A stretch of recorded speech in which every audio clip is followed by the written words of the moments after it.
Bonjour à toutes et à tous, bienvenue pour débattre et commenter l'actualité avec vous et aujourd'hui avec Régis de Castelnau. Bonjour Régis, vous êtes avocat. Bonjour Valérie. Vous êtes votre box est réparé, ça y est. Avocat, vu. J'ai toujours un ADSL poussif. D'accord. J'attends maintenant, peut-être pour dans pas trop longtemps, la fibre. Ah, très bien.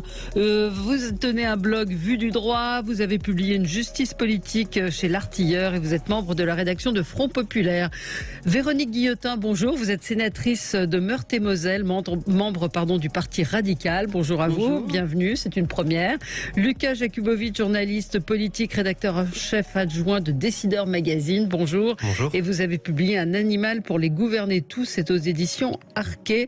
Et Alexandra Spiner, conseillère régionale LR d'Île-de-France, et vous êtes également enseignante. Bonjour à vous. Économie d'énergie, col roulé. Oui, nous avons le coup dénudé, nous allons attraper froid. La com du gouvernement autour des économies d'énergie, on va en parler. La pollution, vous l'avez entendu dans la matinale de Patrick Roger, avec l'interdiction des voitures polluantes dans les centres-villes, c'est un projet. Et puis la chasse aux abus, entre autres en ce qui concerne l'assurance maladie, les arrêts maladie trop nombreux et trop faciles à obtenir. Commençons avec notre tour de table, avec vos coups de cœur, vos coups de gueule. Alexandra, c'est un sujet dont on a déjà parlé ici, mais on continue, on persiste et signe. C'est à propos de l'Iran, de ces femmes iraniennes courageuses, faut-il le rappeler? Oui, alors je pense que c'est un sujet dont on ne parlera jamais assez, parce qu'on se doit évidemment d'être aux côtés de ces femmes tellement courageuses. Et moi, je ne cesse de m'indigner de l'absence de toutes nos féministes en carton, qui se battent ici en France pour le droit de porter le voile, comme dans certains clips de l'Union européenne qui sont parfaitement indécents. On continue absolument.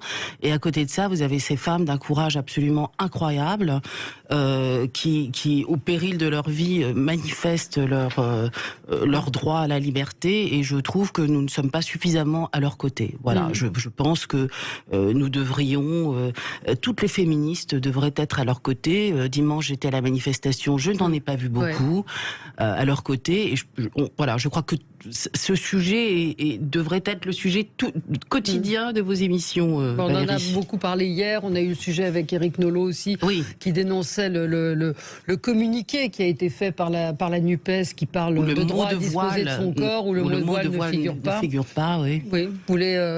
Vous êtes évidemment...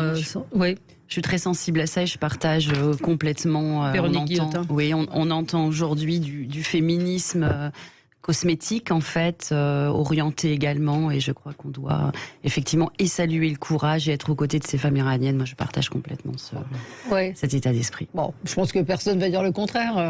Lucas Jakubowicz. Rien à ajouter à part peut-être une petite touche pessimiste, parce que je pense que l'avenir va être encore pire. Il suffit de regarder le communiqué, cette fois-ci, des forces de gauche de Sciences Po Paris. Ils sont totalement relativistes, qui n'utilisent pas le mot voile et qui parlent de liberté dans des termes vagues, comme si elles ne voulaient pas prononcer le mot voile, qui est tabou. Donc je pense que... J'ai découvert, je crois, grâce à vous d'ailleurs. Ah bon oui, vous avez fait... moi, j'ai rien dit dessus pour une fois. Non. Pardon. Mais du coup, à mon avis, ce féminisme à géométrie variable, dans un but un peu électoraliste, a des beaux jours devant lui. Et tant pis pour les femmes, j'ai l'impression. Tant pis pour les femmes, exactement. Oui, c'est un peu ça, Régis. J'imagine que Lucas doit être prudent dans ses expressions, parce qu'une fois, il avait fait un tweet hilarant, il y a longtemps, Lucas. Il y a longtemps, je sais pas, j'en fais souvent, qui a été pris et qu'on voit de temps en temps réapparaître au premier degré, alors que c'était vraiment un petit bijou d'humour.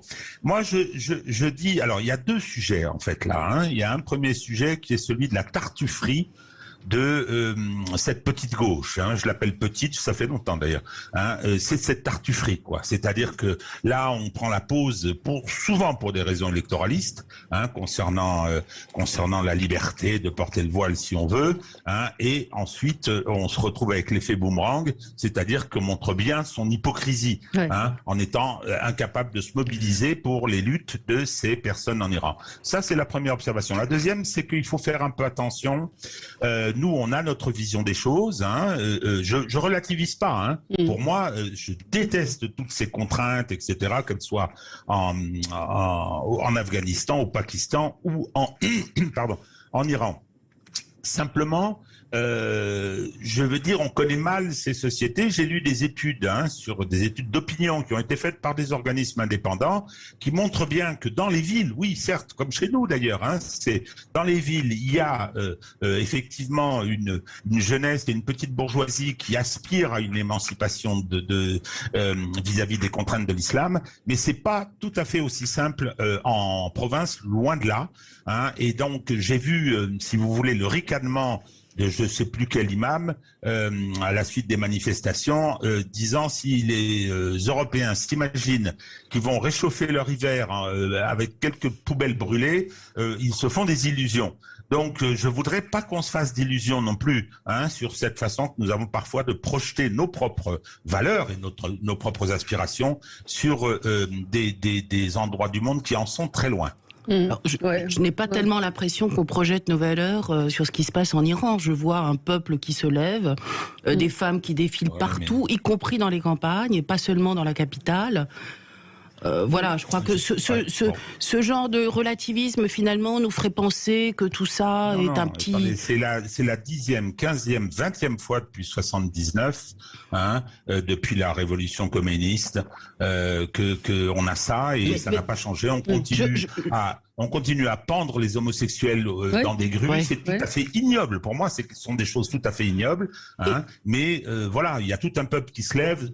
Ça, c'est se raconter des histoires. Ça, je suis désolé. L'Iran avant les mollahs, les femmes n'étaient pas voilées, portaient des mini-jupes, et la question du voile ne se posait pas. La question générale du voile. Mais les femmes... Valérie, en Afghanistan, sous le régime Hajiboullah, communiste, que les soviétiques ont essayé de sauver, les filles avaient des mini-jupes tout autant.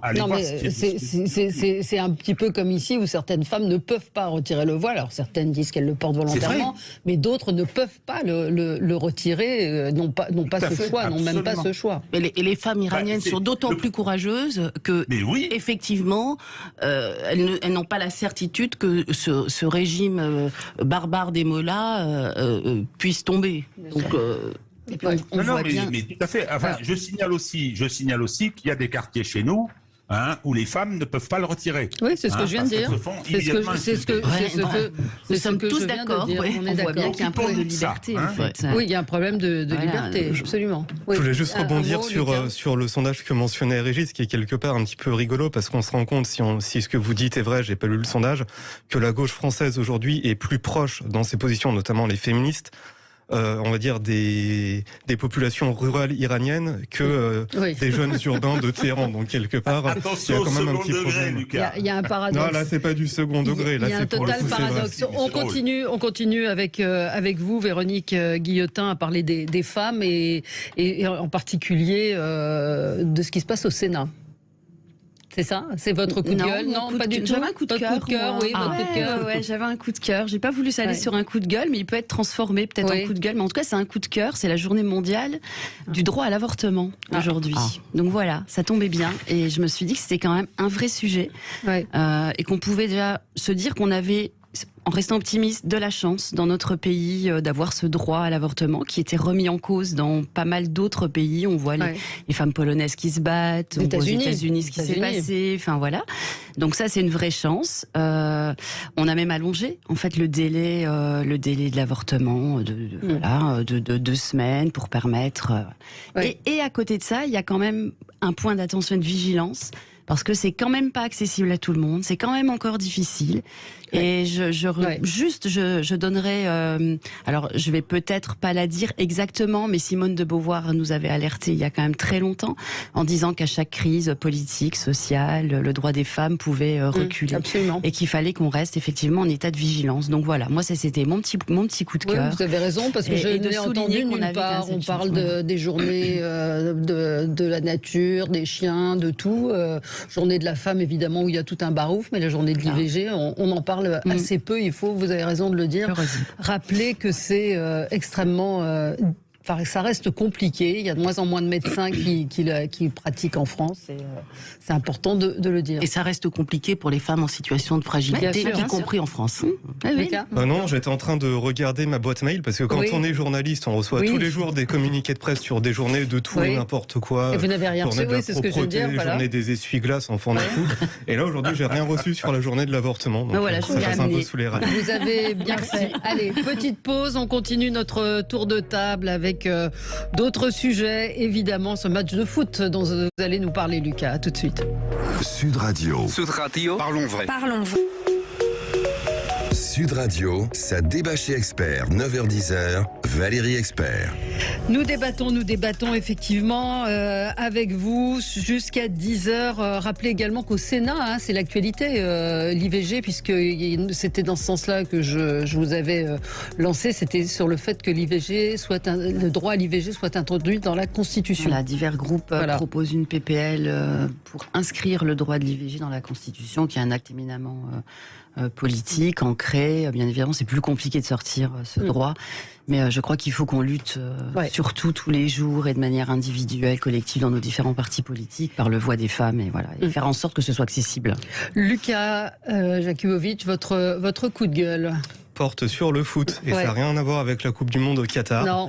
Là, on va plus se concentrer sur l'Assemblée nationale. Absolument. Aujourd'hui, il est censé avoir lieu un match de foot entre l'équipe de football de l'Assemblée nationale et un regroupement d'anciens footballeurs internationaux. C'est un match caritatif. Pour rappeler quelque chose, c'est que quand même cette équipe de foot de l'Assemblée nationale existe depuis longtemps. Et elle mélange des députés de tous bords politiques qui, le temps d'un match ou d'un entraînement, oublient leurs divergences. Ça a toujours été comme ça. Aujourd'hui, les choses ont changé, puisqu'hier, les députés de la France Insoumise ont dit qu'ils refuseraient de participer au match, puisqu'il y a des députés RN dans l'équipe. Les socialistes ont suivi la voie. Et donc, c'est une sorte de rupture. Et alors, je ne sais pas comment dire, que la gauche essaye de combattre l'extrême droite. C'est totalement logique, c'est dans l'ordre des choses. Mais le souci, c'est que cette posture, à mon avis, est totalement contre-productive, parce que finalement, c'est du pain béni pour le Rassemblement national qui va jouer sur du velours en condamnant le sectarisme, en disant finalement on a 89 députés que vous considérez en dehors du champ républicain, donc les électeurs vous les considérez hors du champ républicain, donc finalement ils vont sortir gagnants de l'affaire. Et puis ce qu'il faut rappeler, et je sais que ça pique un peu quand on est électeur de gauche ou qu'on est de sensibilité de gauche, mais c'est qu'aujourd'hui le Rassemblement national a plus de députés que LFI. Bien sûr. Et que dans la majorité des seconds tours aux législatives, quand il y avait une opposition NUPS-RN, c'est le RN qui a gagné, notamment dans ce qu'on appelle la France périphérique. Ce qui veut dire que pour de nombreux électeurs, le fait est là, c'est qu'aujourd'hui, LFI et dans une certaine mesure la NUPS est considérée comme plus radicale que le Rassemblement national. Donc plutôt que lancer des imprécations, je pense qu'il vaut mieux se remettre un peu du côté de la gauche au goût du jour, changer un peu de stratégie sémantique, parce que, juste pour terminer, moi je me rappelle très bien quand le RN a été élu à l'Assemblée nationale, il y a eu le discours du doyen de l'Assemblée nationale, qui s'appelait José González, qui avait fait l'éloge de l'Algérie française. Aussitôt, tous les journalistes, moi y compris, se sont dit on va voir 5 années très difficiles, avec un florilège de phrases qui frôlent avec l'antisémitisme, avec des propos anti-républicains, avec des propos racialistes. Et aujourd'hui, force est de constater que ces propos qui étaient plutôt dans le champ lexical de l'extrême droite viennent de la NUPS. Et on l'a vu encore hier avec Mathilde Panot qui appelle à l'insurrection et qui considère le gouvernement légitimement élu comme illégitime. Mais ils disent, la France Insoumise, qu'ils ne savaient pas, on n'avait pas anticipé qu'il y avait tous ces députés RN dans l'équipe de foot. On était chaud pour jouer, on a dit oui. Mais là, on trouve qu'il y en a beaucoup. Écoutez ce que disait Marine Le Pen ce matin chez le confrère d'RTL. Le match aura lieu, enfin s'il n'y a ni les députés Renaissance, ni les députés LFI, ni les députés PS, il va rester peut-être quelques LR, si tant est qu'il y ait des joueurs de foot chez LR, et députés du Rassemblement national. Ce que je veux dire, c'est que ça en dit long sur ces gens. En réalité, c'est la haine tout le temps, partout, le combat tout le temps, partout. Il n'y a pas un espace où ils peuvent admettre que, nous sommes des députés, on joue contre d'ailleurs des équipes étrangères qui vont nous regarder comme en nous prenant pour des pignoufs, car dans l'ensemble des pays européens, il y a des équipes parlementaires avec des députés qui par définition pensent pas la même chose et qui jouent dans la même équipe. C'est une des grandes valeurs du sport. Et Aurore Berger aussi a demandé à ce que ce match de foot ce que les députés n'y participent pas. Enfin, la recommander. Oui, alors j'ai à la demander, moi. Voilà. Régis, ça vous dit quoi ? Alors, Lucas parle... Marine Le Pen parle de haine. Non, je crois qu'il faut d'abord miser sur la bêtise. Ne jamais sous-estimer le rôle de la bêtise. Mais c'est assez sérieux. Alors, il y a deux problèmes. Le premier, c'est celui de la tartufferie et de l'hypocrisie. C'est la fête de la NUPS ce matin. C'est-à-dire que effectivement, on fait de l'antifascisme une espèce de semi-religion un peu ridicule. On rappellera seulement qu'il n'y a pas de défilé de SA dans les rues avec de retraite au flambeau, il n'y a pas effectivement de mouvement de masse. Parce que ça, le fascisme, c'est ça. Mais que 42% des Français ont voté pour Marine Le Pen et ont envoyé presque 100 députés. Ça veut dire que quand Monsieur Boyard, le député NUP, sort dans la rue, une personne sur deux, statistiquement, est mariniste, donc nazi, donc mange les petits-enfants. Au bout d'un moment, ça va, quoi. La deuxième observation, je pense que l'observation, y compris avec ce que vous venez de dire sur Aurore Berger, moi je pense qu'il y a un calcul politique aussi là-dedans. Il y a un calcul politique, c'est que, on l'a vu aux universités d'été de LFI, on l'a bien vu que les ministres du gouvernement étaient reçus en grande pompe, etc. Et en disant, finalement, on a un point commun, ce qui nous rassemble, c'est l'antifascisme, c'est l'antinazisme représenté par ces gens-là, donc il faut les ostraciser. Et on voit se profiler un certain nombre d'évolutions. N'oublions pas que M. Macron a un gros problème. Il n'a pas de majorité à l'Assemblée, il a des oppositions, et que la seule façon pour lui de surmonter cette crise, alors je ne sais pas s'il y arrivera, c'est bien évidemment une ouverture dans cette direction au nom du combat antifasciste vis-à-vis du RN. Je pense que dans le contexte mondial qui est celui d'une guerre mondiale, il y a plein de choses extrêmement importantes. Winter is coming qui arrive et tout. Ces guerres picrocolines sont absolument lamentables. Oui. Alors, Alexandra Spinner. Non, mais comme toujours, c'est une posture d'une hypocrisie totale, parce que est-ce que donc il refuse de siéger avec les élus du Rassemblement national dans les commissions, par exemple? Est-ce qu'il ne se salue pas? Est-ce que c'est totalement grotesque? Et c'est surtout prendre les Français pour des imbéciles. Voilà, on peut pas considérer que les élus du Rassemblement national sont des élus de seconde zone. Voilà, c'est antidémocratique. Oui, mais qu'est-ce que vous qui êtes élu? Moi, je pense qu'ils ont tout simplement réussi à donner la tribune au Front National. Enfin, moi, personne pourra dire que je suis pro Front National ou pro qu'il y ait une porosité entre l'extrême droite et également l'extrême gauche. Mais en fait, ils ont juste réussi à se mettre une tribune politique, c'est confondre un terrain de foot avec un hémicycle. Effectivement, dans les hémicycles, ils travaillent. Enfin, ils se saluent, ils se croisent. Enfin, il faut juste arrêter. Et je pense que les valeurs du sport, très sincèrement. Évidemment, c'est de la mauvaise com. C'est leur donner une tribune. Enfin, je trouve, on ne parle que de ça, alors que ce match de foot était quand même resté quand même sur un mode caritatif. Faut quand même pas l'oublier. C'est contre le cyberharcèlement des enfants. Alors ils ont dit que les LFI a dit qu'ils vont donner de l'argent. Mais tout ça, c'est du blabla. Mais l'image est à l'inverse de ce qu'est le sport. Et qu'est-ce que le sport en fait? Depuis la nuit des temps, le sport dans les codes, c'est se mettre tous dans la même tenue, c'est laisser de côté au vestiaire ses idéologies politiques, sa couleur de peau, sa religion, c'est partager des choses ensemble. Et voilà, moi je pense qu'ils sont complètement passés à côté, encore une fois, mais je suis pas surprise. En fait. Non, mais moi non plus. Je peux vous raconter une petite anecdote. Quand j'étais sur LCI en particulier, j'ai eu 2 fois des communistes qui ont refusé de venir en plateau, qui sont partis avant le débat parce qu'il y avait quelqu'un du Rassemblement national. Enfin, à l'époque, c'était le Front national. C'est cette attitude-là, alors que d'autres, je me souviens que Charb, par exemple, qui était à Charlie Hebdo, discutait tout à fait librement avec quelqu'un comme François Dorcival qui était à Valeurs Actuelles. Mais les gens de communistes refusaient de serrer la main et partaient. Enfin, ça m'est arrivé 2 fois. Je pense que c'est plus trop le cas maintenant, parce qu'aujourd'hui, les derniers reliquats communistes sont des bastions que vise le Rassemblement national. Donc, ils sont obligés d'être dans le débat, dans la confrontation idéologique pour gagner. Donc, des débats communistes... Je vais être très méchant. Oui. Oui, allez-y, Régis. Je vais être très méchant. C'est aussi une opération de diversion. Hein. On bat nos femmes, mais comment qu'on n'est pas trop antifasciste? C'est tellement nul. Bon, ça c'est un peu facile. Oui, on apprécie. Mais juste plus sérieusement sur ce sujet, moi j'ai une grosse pensée pour tous les élus NUPS qui sont élus dans les territoires ruraux.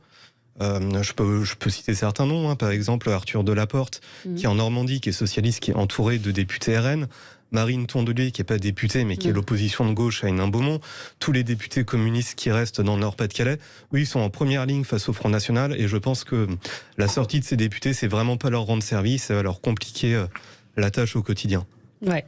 Régis, coup de gueule.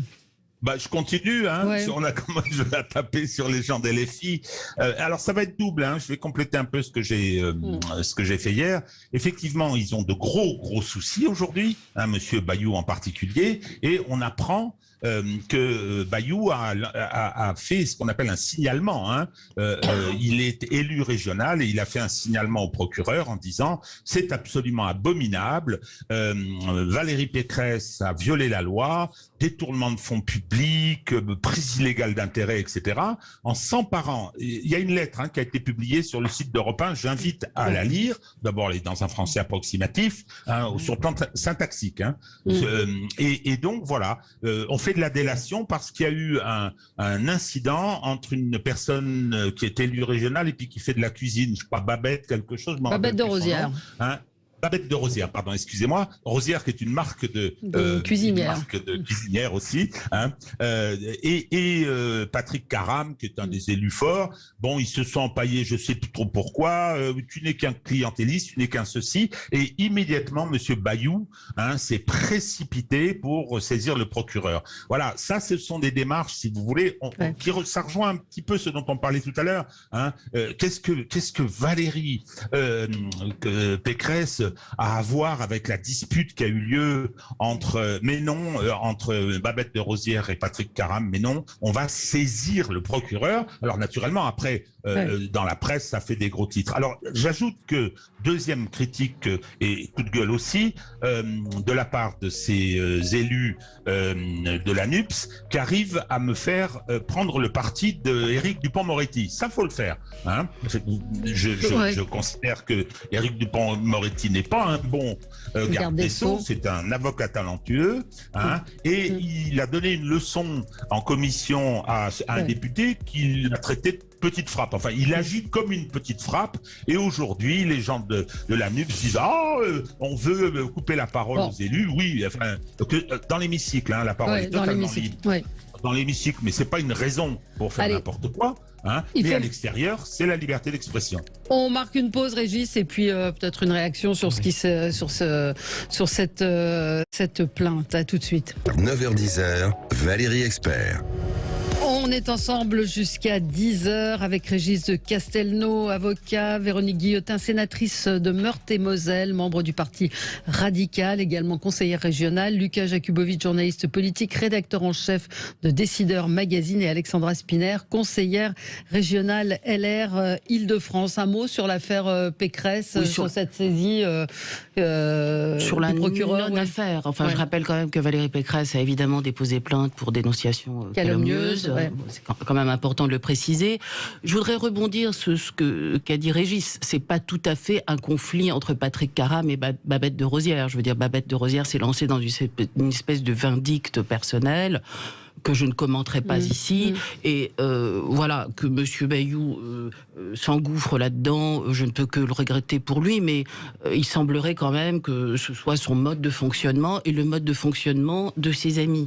Voilà, moi j'ai participé à cette campagne, et voilà, toutes les règles ont été scrupuleusement respectées, donc c'est un non-sujet. Et le procureur est obligé de se saisir dans ce cas-là ?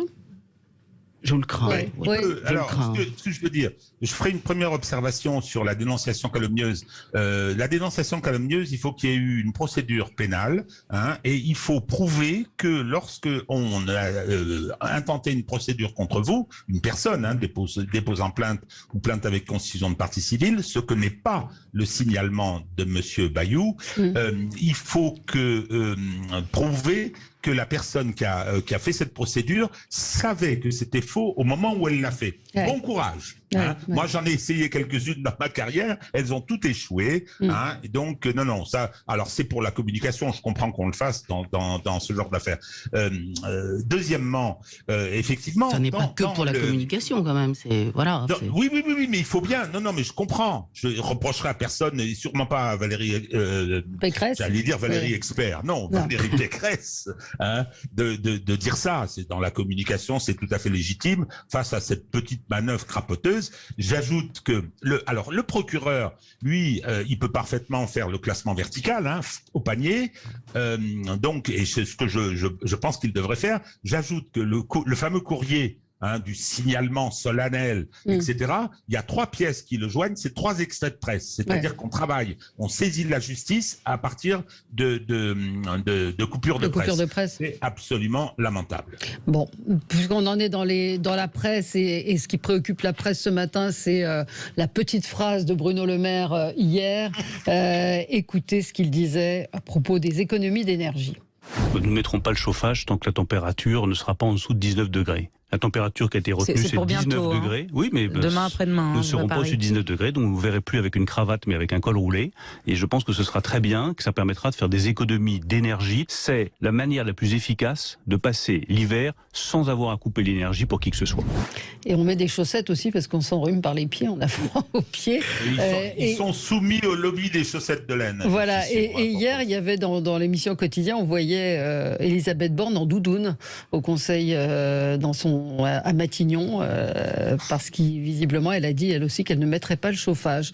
Donc cette com est évidemment moquée sur les réseaux sociaux. Vous avez raison, vous disiez hors antenne, Véronique Guillotin, que c'était un non-sujet ou un non-événement, mais ça fait quand même partie du message du gouvernement. C'est eux qui communiquent sur ce point-là et de cette manière-là. J'ai trouvé que la petite phrase du col roulé, pour moi, était un non-événement. Enfin voilà. Oui, en plus, on le voit toujours en col roulé. Donc c'est vrai qu'il est souvent en col roulé. Ça choquait pas, il est souvent en col roulé. Et de le dire. Après, derrière, il n'y a pas une infantilisation de dire aux gens mettez des pulls. Ça a été dit comme ça une fois. Après, effectivement, il ne faut pas que derrière chacun y mette son col roulé, sa doudoune. Enfin voilà. Et puis le vrai sujet. Enfin, il faudrait peut-être qu'on essaye d'aborder les vrais sujets qui intéressent les Français, puis de savoir comment effectivement on va passer l'hiver, comment on peut effectivement. Et je crois qu'il y a des vrais un besoin d'information complète. Enfin, c'est pas tout le monde le code roulé. Il y a des gens qui ont quand même du mal à se chauffer. Il faut quand même le redire. Il y a des gens qui peuvent faire des efforts. Il y a des, enfin voilà. Mais je crois que ça mérite bien plus que cette petite phrase-là. Bon, si c'est une petite phrase d'accroche. Voilà, moi sauf qu'on retient que le col roulé. C'est parce qu'on la répète. Faut-il avoir fait Normal Sup et l'ENA pour en arriver à ce type de déclaration? Franchement, je trouve que voilà, notre ami Bruno Le Maire, c'est très particulier. Sa fameuse phrase sur l'économie russe, il est toujours en poste, tout va bien. Il fait en permanence sur les réseaux des photos, il se fait des selfies où on le voit en train de prendre des cafés, avec l'air complètement ahuri en général. On doit arriver à 20 ou 30 photos. Qu'est-ce qu'il cherche? Qu'est-ce que c'est que cette histoire? Alors naturellement, tout le monde l'appelle Louravi. Tout le monde l'appelle Louravi. Non, c'est vous qui l'appelez comme ça. Alexandra, vous aviez terminé. Moi, je l'appelle le neuneu, c'est pas pareil. Non, mais là, on est dans de la diffamation. Je trouve que, comme toujours, la communication macroniste vise à masquer les vrais sujets. Voilà. Donc, on élude le débat. Moi, vous voyez, ce qui me préoccupe plus, c'est qu'effectivement, on ne mettra le chauffage dans les écoles qu'au mois de décembre. Ça, c'est un vrai sujet. Comme vous le disiez à l'instant, les familles qui ne pourront peut-être pas se chauffer cet hiver. Ça, ce sont des vrais sujets.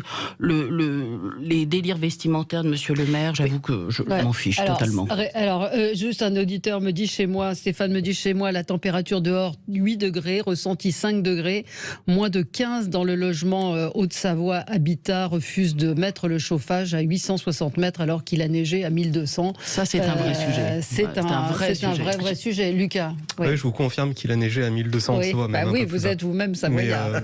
Non, mais si on prend un peu de hauteur, je comprends la polémique sur une petite phrase, c'est de bonne guerre, mais en fait c'est une constante de la communication politique. Il suffit pour les curieux d'aller sur le site de l'INA et de regarder peut-être la communication du gouvernement à l'époque des années Giscard d'Estaing, on était en pleine chasse au gaspillage. On avait des députés qui expliquaient comment rouler doucement pour économiser de l'essence, etc. Et c'est une figure en fait incontournable de la communication politique, de jouer la sobriété. C'était pareil pour François Hollande qui prenait le TGV pour aller sur son lieu de vacances. C'était. Les Français, vous évoquez Giscard. Depuis Giscard, il s'est passé quelques années. Quelques années quand même. Oui, non, mais ça a toujours existé.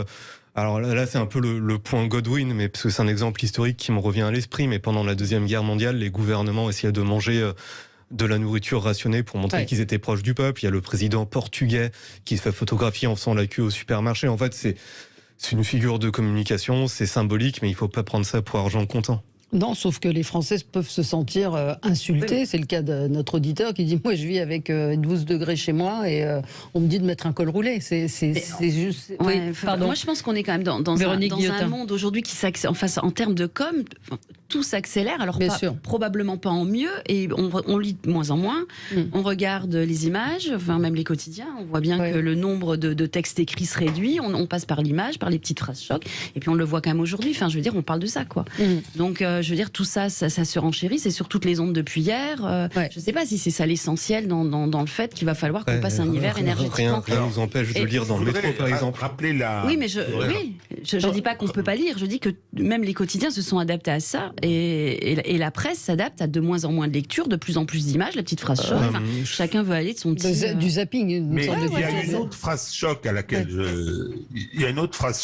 je pense, qui devrait donner lieu à un débat. Alors, c'est pas chez nous, c'est le maire de Londres qui a dit « On me dit qu'il faudra choisir cet hiver entre se chauffer ou manger ». Et il dit il y a des masses de gens qui ne pourront faire ni l'un ni l'autre. Je veux dire, si c'est ça, effectivement, ce qui arrive, je pense il y a probablement une sous-estimation ou un petit peu, et moi le premier, une politique de l'autruche sur ce qui nous attend. Et malheureusement, plutôt que de parler de col roulé, c'est voir les choses en face. Pour que le maire de Londres, qui est pas connu pour être, je veux dire, un extrémiste, je veux dire, vienne dire ça, c'est qu'il y a. Alors, les problèmes de la Grande-Bretagne et les nôtres sont les mêmes. Non, je voulais juste apporter un petit retour sur le témoignage de Madame la sénatrice que je trouve très intéressant, qui dit qu'on est vraiment dans un culte de la petite phrase et que les médias y contribuent. Alors, moi, en tant que journaliste, je peux témoigner de quelque chose de très bête, mais c'est que les médias sont pas des entreprises caritatives. Et leur but, c'est de gagner de l'argent pour survivre. Et il y a beaucoup de journaux, notamment sur le web, qui ont un modèle économique, je l'explique quand même pour les auditeurs, qui s'appelle du click per pay. Ça veut dire que plus on clique sur le papier, plus on a des vues, plus la régie publicitaire met des pubs, donc plus le journal gagne des sous. Et pour ça, en fait, effectivement, il faut souvent monter en épingle des petits faits divers ou des petites phrases. Mais à côté de ça, il y a aussi un autre modèle qui est basé plus sur la qualité, sur l'enquête, etc., qui lui aussi se porte bien et existe. Et donc, je pense que les personnes qui disent que la presse ne fait pas son travail parce qu'il y a trop de petites phrases, je leur invite à regarder d'autres médias, d'autres sites, parfois de la presse papier, qui fait du très bon travail, de l'enquête. Et à côté, par exemple... des débats sur la petite phrase de Bruno Le Maire, il y a beaucoup d'articles qui font des enquêtes sur l'indépendance énergétique, la stratégie énergétique de l'Union européenne, etc. Donc voilà, ça me choque un peu qu'on attaque la presse pour ça. Alexandre, précisément, moi je trouve qu'on devrait attendre de la classe politique qu'elle tire le débat vers le haut. Et cette histoire de col roulé, clairement... Mais derrière cette histoire de col roulé, le ministère de l'économie a aussi communiqué sur des stratégies d'approvisionnement, etc. Donc, ils ne sont pas que dans la communication. Et de même, en réalité, on est assez enclin à attaquer la NUPS sur les petites phrases, etc. Mais en commission parlementaire, ils bossent, ils préparent des résolutions, ils préparent des projets de loi, ils sont calés sur certains sujets. Donc, on est dans une société de la communication, mais ça ne veut pas dire que tout le monde se plie à la communication et arrête de réfléchir. Ça, faut quand même le préciser. Et je voudrais dire que la petite phrase n'exclut pas le débat. La petite phrase, elle a duré 3 secondes et demie. On n'aurait pas pu mettre un débat en 3 secondes et demie sur l'énergie. Donc le débat se déroule. Il y a effectivement, je crois, pas mal d'articles, d'informations. Les débats vont continuer et à l'Assemblée et au Sénat. Je crois qu'il ne faut pas réduire l'action du gouvernement sur la petite phrase. On va marquer une petite pause et on va parler des arrêts maladie. À tout de suite. Sud Radio, ça débat chez Expert, 9h-10h, Valérie Expert. Avec vous sur Sud Radio jusqu'à 10h, arrêt de travail trop nombreux, en particulier ceux qui sont obtenus par téléconsultation. C'est la fraude sociale qui est dans le viseur du gouvernement. Faut-il mieux réglementer? Comment faire? C'est un véritable casse-tête. En tout cas, ça fait partie des préoccupations du gouvernement. Gabriel Attal expliquait que 100 millions d'euros l'an dernier concernaient ces arrêts de travail. Ces arrêts ne seront plus remboursés par la sécurité sociale afin d'éviter que certains enchaînent les consultations en ligne jusqu'à trouver celui qui voudra bien leur délivrer un arrêt maladie. Après, on a vu beaucoup de nos confrères qui ont tenté l'arrêt maladie en ligne et qui ont obtenu très très facilement cet arrêt maladie. Qu'en pensez-vous, Madame la sénatrice? Alors moi, je suis médecin de profession, donc du coup, ça me parle. Alors, j'ai pas regardé ni leur étude ni leur enquête. Si effectivement, il est vrai que les arrêts maladie par rapport à l'avant Covid ont explosé et que ça vient des plateformes en ligne, bien sûr, il faut les réguler. Enfin, il n'y a pas de raison de laisser filer ce que moi j'appelle de la fraude à l'arrêt maladie. Après, on a des médecins traitants. Alors, l'accès peut être plus long, moins long. Enfin, voilà, on a un problème d'accès aux soins, désertification médicale, tout ça qui complique effectivement certaines choses. Mais je crois que la plateforme, certaines plateformes ont un modèle économique, un peu comme vous expliquez pour la presse, qui peut effectivement rendre ces arrêts maladie plus faciles à obtenir. Donc, moi, je trouve que c'est tout à fait normal de s'intéresser au problème. C'est de l'argent public, c'est l'argent de la Sécu. On sait qu'on doit garder de l'argent pour de l'innovation, pour des vrais traitements et pour des vrais arrêts maladie quand les gens en ont réellement besoin. Oui, parce qu'en fait, ce qui se passe aussi, c'est que vous pouvez aller voir autant de médecins que vous voulez jusqu'à obtenir cet arrêt maladie, puisque de toute façon, la Sécu vous remboursera quoi qu'il en soit. Qui veut réagir, Régis? Si vous voulez, c'est une question que je connais mal. Alors, j'ai fait un métier où, si vous voulez, la question de l'arrêt maladie se posait pas en termes classiques. C'est-à-dire que même si on était malade, il fallait bosser. Et je me plains pas. Je me plains pas. Et je suis pas héroïque pour ça. C'était comme ça. Je suis très content d'avoir fait ce métier, d'avoir été profession libérale. Non, la difficulté, c'est que c'est une contradiction. C'est une contradiction. Il y a la question de la santé, il y a la question des gens qui ont des affections importantes, et il y a la fraude, la facilité. C'était un peu comme les limitations de vitesse. Donc la question, c'est le contrôle. Regardez comment... alors je ne sais pas si en termes de statistiques sur les accidents de voiture, ma chère Valérie, ça c'est un de nos points communs, d'être assez sécuritaire en matière de conduite automobile. Mais l'arrivée Dieu sait si ça peut être pénible, en ville à 30 à l'heure, les radars ont permis effectivement de faire baisser significativement les infractions et le coût qu'elles avaient pour la collectivité. Là, la téléconsultation, je pense que ça peut constituer un progrès. Je me tourne vers le médecin. Bien sûr, bien sûr. Bon, alors, et je pense qu'on pourra bientôt, grâce à l'intelligence artificielle, avoir y compris des possibilités importantes concernant les vérifications qui sont à faire à distance. Oui, non, mais il faut pas rejeter effectivement. Il va falloir inventer les contrôles. Il va falloir les trouver. Il va falloir savoir comment est-ce que effectivement les petits malins ne vont pas en profiter. Surtout que dans c'est-à-dire que là, c'est visiblement plus que des petits malins. Là, il y a vraiment une explosion d'arrêt maladie. Donc c'est pas un phénomène. Alors, ce que je veux dire, c'est que la culture de l'arrêt maladie, dans certains secteurs, elle est importante. J'ai vu passer quelquefois des choses en disant oui, on a droit à 30 jours par an. Là, j'en ai consommé que 20, donc il m'en reste 10 à prendre d'arrêt maladie. Pardon. Mais c'est toujours difficile quand vous venez parler de ça. On vous oppose immédiatement les vraies questions de santé. Oui, bien sûr. C'est comme oui, on va contrôler les chômeurs, les vrais chômeurs, etc., etc. Et à chaque fois, on a des levées de boucliers des syndicats, ce que je peux comprendre. Parce que c'est quand même, la perte d'emploi est quand même une tragédie sociale. Donc c'est une question vraiment, vraiment difficile. Complexe, oui. Alexandra Spinner. Oui, alors évidemment, moi, j'appartiens à une famille politique qui est très, très axée sur la lutte contre toutes les fraudes. LR, absolument.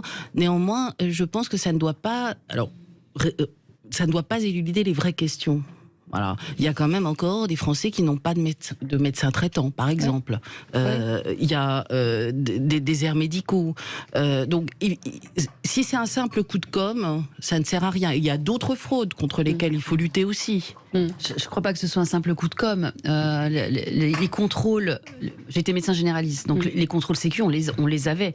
C'est-à-dire que le contrôleur de la Sécu ou l'agent de la Sécu venait régulièrement dans les cabinets des uns et des autres, leur montrer un petit peu voilà, vous êtes dans la bonne fourchette ou pas dans la bonne fourchette, ce qui est des indicateurs zone rouge. critiqués. Je dis pas ça, mais en tout cas, ça voulait quand même dire qu'il y avait un relevé d'activité. Vous parlez de la télémédecine et de la téléconsulte. Oui, elle a un vrai rôle, mais il y a deux types de téléconsulte. Il y a la téléconsulte qu'on laisse aux mains de ces professionnels de santé en gardant le médecin généraliste au centre. Donc du coup voilà. Et il y a la fameuse téléconsulte type plateforme qui aujourd'hui probablement pour les arrêts maladie a échappé un peu à ce système-là. Donc il faut effectivement, vous avez raison, il y a le contrôle. Tant qu'on n'arrive pas à contrôler, à trouver le bon moyen de contrôler, il faut se dire que l'arrêt maladie doit repartir chez le médecin traitant qui est le plus à même à connaître son patient. Après l'histoire des déserts médicaux, c'est un autre sujet. Oui et non, parce que comme le disait Alexandra Spinaire, il y a des endroits où il n'y a plus de médecins généralistes. Oui, il y a plus de médecins généralistes par endroit. Il y a des téléconsultes aujourd'hui. Voilà, on est en train d'essayer d'essaimer la téléconsultation, mais on ne résoudra pas non plus le problème de désertification médicale et du bon soin en implantant des télécabines partout. Non. Enfin, en tout cas, j'en suis... moi, je dis rien. Je connais un peu le sujet. Je laisse la parole à des médecins et des élus locaux qui connaissent le sujet de la désertification médicale. Je vois pas ce que je peux apporter sur le sujet. En tout cas, le gouvernement veut mettre un terme au remboursement des arrêts maladie obtenus auprès d'un professionnel qui n'est pas le médecin traitant. Ce qui peut être effectivement, parce que ça rend des services en dermato, il y a plusieurs secteurs aussi où la téléconsultation est tout à fait utile. Oui, mais on ne remet pas en cause le modèle de la téléconsultation là, on remet en cause un modèle une opportunité que cet outil qui est excellent par ailleurs, c'est toujours les bords de ce que l'on met en place, des choses nouvelles, etc. Et je crois qu'il faut effectivement remédier. Après, mais il n'y a pas que les excès non plus d'arrêt maladie par télémédecine. Je veux dire, on est aussi contrôlé pour d'autres sujets. Il y a d'autres sujets qui sont urgents à traiter. Oui, il y a d'autres fraudes qui sont urgentes également à traiter. Je voyais sur les retraites en particulier, où il y a un certain nombre de retraités qui ne sont plus... Quelques mots sur les voitures polluantes interdites de centre-ville. Lucas, vous avez un point de vue sur la question ? Alors moi, il y a quelque chose qui est totalement passé sous les radars des pouvoirs publics. Je comprends tout à fait qu'on légifère dans les villes sur les véhicules vieux, parce qu'ils sont polluants. Il y a un autre aspect qu'on mentionne très, très peu, c'est la question du bruit. Et je pense que si on doit faire une réglementation, c'est aussi contre les véhicules qui sont bruyants, parce que quand on habite en ville... franchement, ça devient un véritable calvaire entre les motos, les scooters, les pots débridés, etc. Et ce serait peut-être un axe, sachant que le bruit, c'est la principale nuisance pour les citadins et c'est une perte aussi de productivité, de bien-être. Et ce qui est très rigolo, c'est que ce bruit en environnement urbain était abordé par un seul candidat pendant la dernière campagne présidentielle, et c'est Jean-Luc Mélenchon. Ce serait bien que toute la classe politique s'empare de cette question du bruit. Ce sujet du bruit, oui. Mais là, c'est la question des zones à faible émission qui est mise en place à Marseille, en l'occurrence. Oui, mais finalement c'est la même philosophie, c'est restreindre, c'est interdire des véhicules pour améliorer soit la planète, soit le bien-être des gens. Enfin, on est riche-pauvre, là, on est dans un débat riche-pauvre. Vous êtes les véhicules polluants en général. Oui, aussi. Non, mais enfin, ça revient. Les gens qui ont des voitures polluantes ont des voitures anciennes, donc n'ont pas forcément les moyens d'en changer. Après, si à côté il y a des aides publiques, il y a des subventions, etc., ça peut aussi racheter une voiture, ça coûte cher. Voilà. Moi, je pense que sur ce sujet-là, je pense qu'il faut qu'on arrête d'agir dans la contrainte et la verticalité. Voilà. Et qu'il faut quand même qu'il y ait une sorte d'acceptabilité sociale des mesures qu'on nous propose. Parce que clairement, qui seront les premières victimes de cette mesure? Voilà. Ce sont pas ceux qui. Voilà. C'est toujours la même histoire. Donc, on est tous d'accord sur le constat, on est tous d'accord sur le fait qu'il faut s'emparer du sujet. Évidemment que toutes les familles politiques doivent s'emparer du sujet. Mais là, clairement, c'est une mesure injuste. Ouais. Ouais. Moi, je pense qu'il faut plus que s'emparer du sujet. Aujourd'hui, on n'est plus à l'heure de s'emparer des sujets et de parler. Je crois qu'aujourd'hui, on est quand même à l'heure de l'action. On a des... Voilà, la qualité de l'air intérieur et extérieur, et surtout intérieur. On parlait du bruit quand on habite en ville. Moi, mais est-ce qu'on ne peut pas sortir de l'écologie punitive? Non, mais c'est ce que je dis. Par contre, on ne va pas du jour au lendemain interdire. Il y a effectivement un problème. Il va falloir s'occuper, pas des gens qui peuvent changer leur voiture, passer à la voiture électrique. Voilà, ceux-là le feront. Par contre, on va avoir toute une frange de la population qu'il va falloir effectivement agréger derrière ces mesures. Ça veut dire des aides peut-être plus renforcées pour le changement de véhicule. Ça veut dire comment on change entre guillemets, vieille voiture polluante. Mais on ne peut pas du jour au lendemain interdire quelqu'un qui va venir bosser, qui n'aura pas les moyens. Il faut augmenter les transports en commun. Il faut travailler sur la recherche et l'innovation. Il faut démocratiser le prix des véhicules électriques. Enfin voilà, mais il faut faire vite, quoi. Enfin, c'est vrai que cette mesure, quand même, je vous rejoins, c'est quand même la preuve d'un véritable clivage entre les centres-villes et la France périphérique. Ça a été montré par des dizaines d'auteurs, et notamment le fait que les Gilets jaunes ont commencé leur manifestation à cause des questions de l'automobile. Ça devrait aussi faire réfléchir les législateurs. Mais je crois aussi que sont des mesures qui doivent se faire, non pas contre les territoires, mais avec eux. Voilà. Et il faut qu'on sorte des mesures culpabilisantes. Le problème de l'écologie punitive, c'est un problème réel. C'est-à-dire qu'on a des minorités. On a ces centres-villes qui élisent Émeric Caron et Sandrine Rousseau, et puis les périphériques qui élisent les gens du Rassemblement national.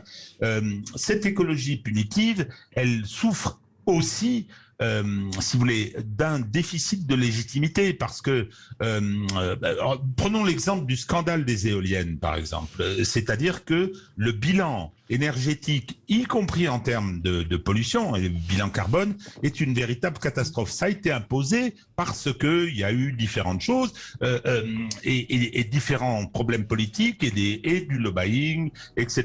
Il y a eu le même problème avec l'énergie nucléaire. Enfin, c'est extraordinaire quand même. Je veux dire, on est dans une situation de fragilité totale parce que des mesures démagogiques ont été prises et par des gens dont la légitimité politique aujourd'hui est largement atteinte.